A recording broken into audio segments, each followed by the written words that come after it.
नमस्कार दोस्तों, welcome to रणनीति। मैं हूं आपका होस्ट रोहित और आज हम डिस्कस करेंगे 2025 की सबसे इम्पोर्टेंट जियोपॉलिटिकल डेवलपमेंट के बारे में। अगर आप भी जियोपॉलिटिक्स एंड डिफेंस न्यूज़ में इंटरेस्ट रखते हैं तो हमें सब्सक्राइब कर दीजिए और बेल आइकन भी दबा दीजिए। NATO secretary general Mark Rutte ने जो वार्निंग दी है यह बिलियंस ऑफ पीपल को अफेक्ट कर सकती है। यह सिर्फ डिप्लोमेटिक टॉक्स नहीं है, यह एक्चुअली इकोनॉमिक वॉरफेयर है। तो चलिए इसे डिटेल में समझते हैं।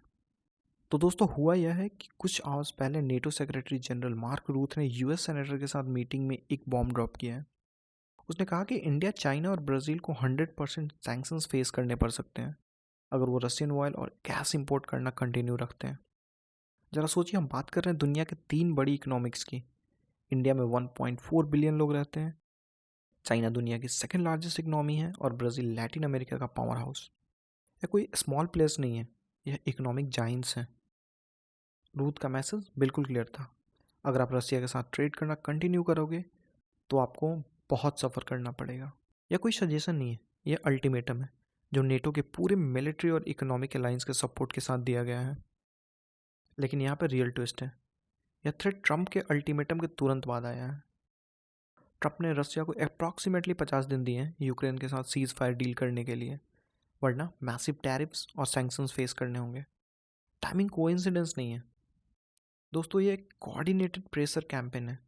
ट्रंप डायरेक्टली रसिया को थ्रेटन कर रहा है, जबकि नेटो रसिया के बिगेस्ट ट्रेड पार्टनर्स को थ्रेटन कर रहा है।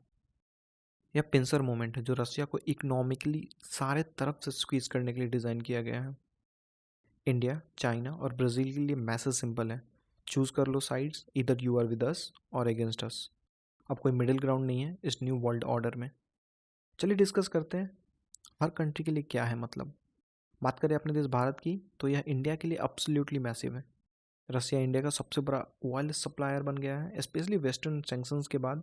जब रशियन ऑयल चीपर मिल रहा था, इंडिया रशियन क्रूड को डिस्काउंटेड प्राइस में बाई कर रहा था, रिफाइन कर रहा था और पेट्रोलियम मार्केट्स में बेच रहा था। यह थ्रेट इंडिया को फोर्स कर सकता है कि चीप रशियन एनर्जी और वेस्टर्न मार्केट्स के बीच चूज़ करने के लिए। बात करें चाइना की तो चाइना के लिए यह और भी कॉम्प्लेक्स है। चाइना और रसिया की पार्टनरशिप यूक्रेन वॉर के बाद बहुत डीप हो गई है। वो alternative payment system, energy deals और स्ट्रैटेजिक कोऑपरेशन पे वर्क कर रहे हैं। यह सैंक्शंस चाइना को dollar dominated global financial system से और भी दूर ले जा सकता है। बात करें ब्राज़ील की तो ब्राज़ील बिल्कुल मिडिल में फंस गया है। ब्रिक्स मेंबर होने के नाते रसिया, चाइना और इंडिया के साथ ब्राज़ील न्यूट्रलिटी मेंटेन करने की कोशिश कर रहा था, लेकिन यह सैंक्शन ब्राज़ील को इस कोल्ड वॉर में साइड पिक करने के लिए फोर्स कर सकते हैं। यहाँ पे जो चीज़ और भी सिग्निफिकेंट बनती है, ये तीनों देश रसिया के साथ ब्रिक्स के कोर मेंबर हैं। ब्रिक्स स्पेशली वेस्टर्न डोमिनेंस को चैलेंज करने के लिए बनाया गया था ग्लोबल इंस्टीट्यूशन में। या तो जैसे नेटो कह रहा है तुम्हारा अल्टरनेट वर्ल्ड ऑर्डर यहाँ पे ख़त्म। मुझे तो लगता है यह थ्रेट एक्चुअली बैकफायर कर सकता है और इन कंट्रीज़ को और भी पास ला सकता है।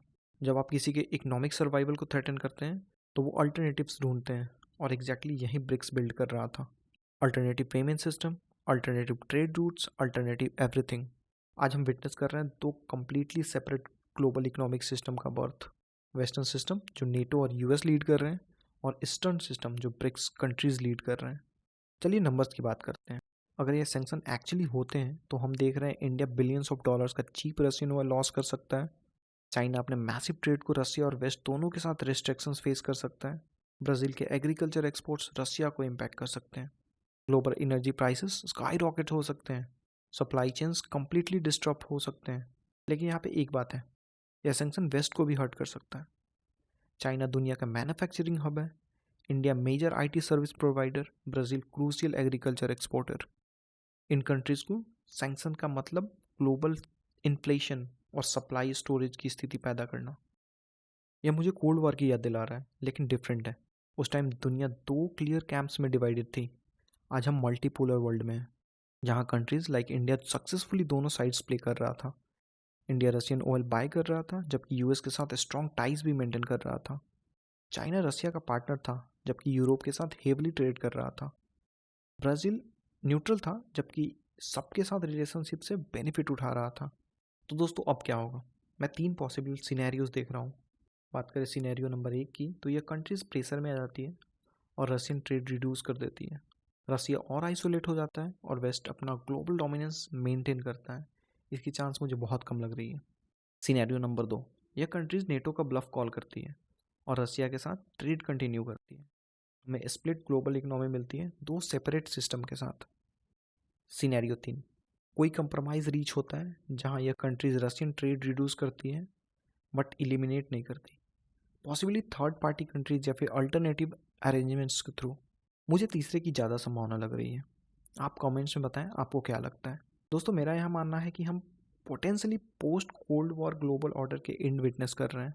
यह आइडिया कि कंट्रीज सबके साथ रिलेशनशिप मेंटेन कर सकती है चैलेंजिंग हो रहा है। अगले कुछ वीक्स क्रूशियल होंगे। क्या इंडिया, चाइना और ब्राज़ील इस अल्टीमेटम को कंप्लाई करेंगे? क्या वो इसके अराउंड वेज ढूंढेंगे या वो अल्टरनेटिव सिस्टम बिल्ड करेंगे? आप क्या सोचते हैं? क्या हम न्यू कोल्ड वॉर की तरफ जा रहे हैं? क्या कंट्रीज़ लाइक इंडिया को साइड्स चूज़ करना चाहिए? कमेंट्स में बताइए। अगर आपको ये एनालिसिस हेल्पफुल लगा तो सब्सक्राइब बटन दबाना मत भूलिए और नोटिफिकेशन बेल भी दबा दीजिए। यह स्टोरी रैपिडली डेवलप हो रही है और मैं हर अपडेट कवर करूँगा। अभी के लिए बस इतना ही। मिलते हैं अगली वीडियो में, तब तक के लिए जय हिंद।